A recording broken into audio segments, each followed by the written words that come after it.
Año de la gestión de Milei y de un escenario de debates para el verano. Estamos en comunicación con Luis Romano, congresista del Partido Justicialista. Luis, ¿cómo estás? Buen día.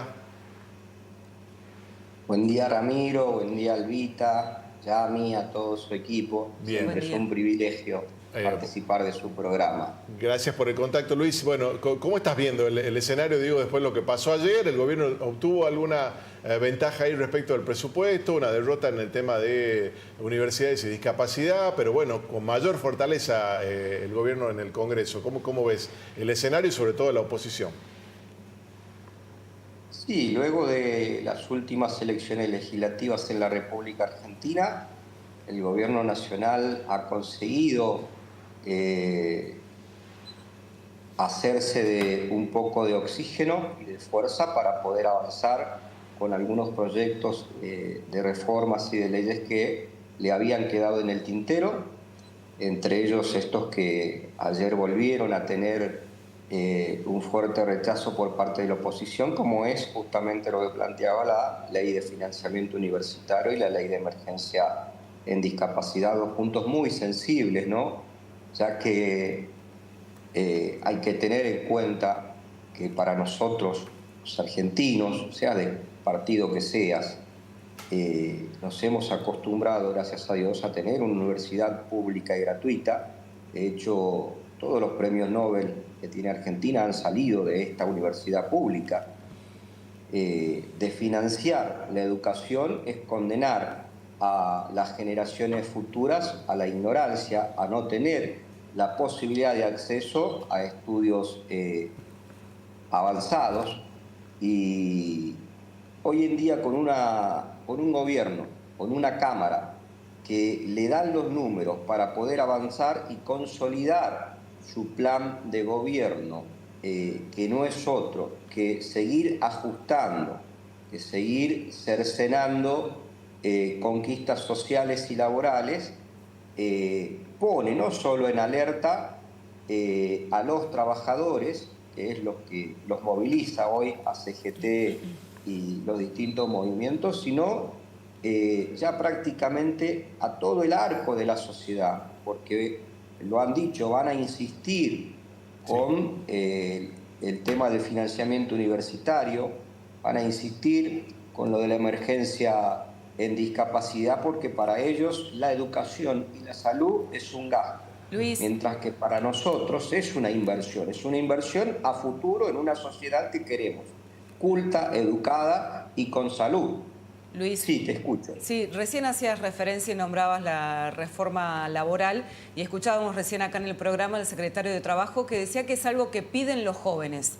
¿Cuál es tu opinión al respecto? Me parece que hay muy poca información. Sí, he visto atentamente la exposición de muchos de los encuestados, ¿verdad? De la mayoría jóvenes por los distintos medios de prensa, ¿no? Nacionales y provinciales, y no tienen conocimiento a fondo de cuál es el proyecto de reforma laboral. Y si te pones a ver que la mayoría de los ejemplos puestos por los dirigentes libertarios, incluso nombro a Patricia Bullrich, que está en la comisión y que ha sido ministra de Trabajo durante la gestión de Fernando de la Rúa, ¿no? Ellos hacen mucho hincapié en el tema de los juicios laborales que terminan fundiendo empresas, ¿verdad? Sí. O sea, estamos mezclando cosas porque entonces no es lo que se necesita la modificación o el reemplazo de una ley laboral que lleve a una precarización del trabajador como es lo que se está proponiendo, sino un mayor control de la justicia para que sea mucho más eficaz y eficiente, porque es real. No podés aplicar una sentencia judicial, por ejemplo, de 50 millones de pesos en favor de un trabajador de la Coca-Cola, que 50 millones de pesos a una empresa tan grande no le haría ningún tipo de daño, por decirlo así, o perjuicio económico, ¿verdad? Sí. No pondría en riesgo el funcionamiento de la Coca-Cola a nivel mundial. Y le pone un juez la misma sentencia a una pyme que tiene 2 o 3 empleados y que apenas subsiste y la está condenando, obviamente, a bajar las persianas. Eso sí está sucediendo. La industria del juicio en la República Argentina viene hace un par de décadas causando estragos, no solo en materia laboral, sino en muchos otros aspectos, y es algo a rever. Luis. En cuanto a lo que estamos atravesando desde la llegada de Javier Milei, vamos a hablar de datos oficiales. Sí. La economía o la actividad económica está en baja, ha llegado a puntos donde hoy los países europeos recomiendan, los bancos de los países europeos recomiendan no invertir en la República Argentina porque estamos en una recesión. De hecho, se perdieron 250.000 puestos de trabajo, estos son números oficiales, ¿no, Ramiro? Se perdieron 250.000 empleos registrados desde que asumió Javier Milei. Sobre eso, Luis, te hago una consulta, disculpa que te interrumpa. ¿Cuál es el camino más sólido, según vos, para recuperar el empleo formal?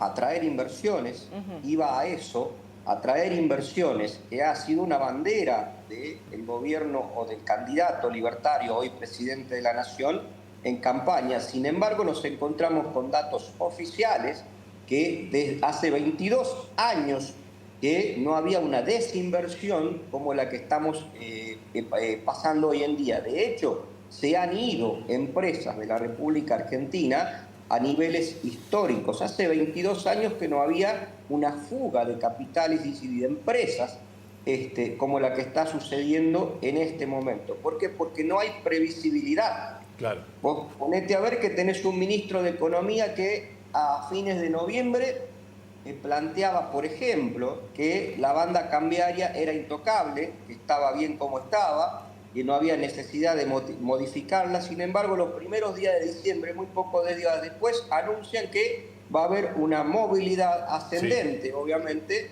en las bandas de flotación. Entonces, al no haber una previsibilidad para las empresas, no es seducible, no tiene que ver únicamente con los derechos adquiridos a lo largo de los años, sino con la economía. Con los derechos laborales adquiridos. De hecho, entre Luis, tantas cosas graves en esto, tenemos un informe del Banco Central, justamente lo que planteabas, de que en el año 2025, en este año, salió más capital extranjero del que ingresó a la República Argentina. Bien. Entonces vos ves que no estamos siendo un país que seduzca al mundo en materia de inversión. No podemos generar fuentes de trabajo y especular. Y no nos olvidemos, perdón, Ramiro, que cuando obtuvieron la sanción de la ley Bases con el respaldo de gran parte de la oposición, dijeron que era justamente para lograr las inversiones que iban a generar trabajo. Lejos de eso, han rifado, por decir así, gran parte de nuestros recursos naturales, acciones de YPF, y se pretende vender, por ejemplo, empresas como las centrales nucleares, que han costado $8.000 millones de inversión, y se las está vendiendo por 700 millones. Bien, Luis, perfecto. El panorama, por lo menos tu análisis, se entendió perfecto. Eso quise decir. Clarísima la posición en contra de lo que está sosteniendo el gobierno. Vamos a volver a hablar seguramente en un escenario político convulsionado como el que vamos a tener a lo largo del verano. Gracias por el contacto. Un saludo. Gracias a ustedes, siempre es un placer. Hasta Mis luego. saludos y felicitaciones para su colega Fernando Stanich, presidente de FOPEA. Ahí está, sé que tienen un punto de vista también ustedes, porque también nos afecta a los periodistas parte del avance de las modificaciones planteadas por el Gobierno Nacional. Abrazo grande y que tengan una excelente jornada. A saludo. Le trasladamos los saludos efectivamente a Fernando. Estamos